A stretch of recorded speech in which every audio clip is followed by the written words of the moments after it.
anh như là khán người ta đi bằng phương tiện cái có thay viên thay pro như cái pro như nào anh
iPhone ra view vài chập trong bị ọt khớp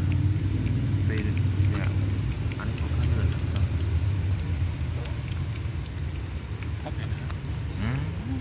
tự bảo vì active này của đường này có crom cruд cái chiếc cruд ơi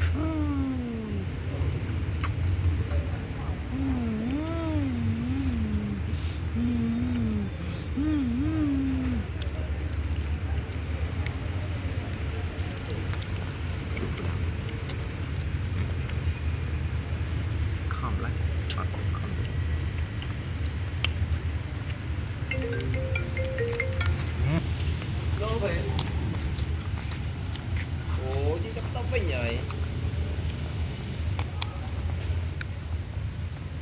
cho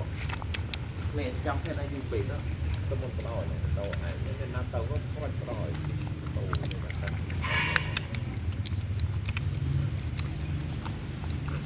đi cái mũi này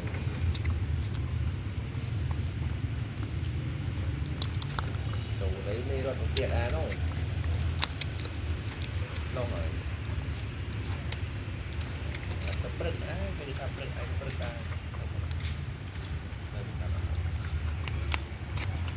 có gì trong này trong một cái còn chọn anh để chọn từ đó có đặt mua số nó có hai cái này thì nó từ cái này là tôi không thể mình không có đặt print ra tập print tới giờ nó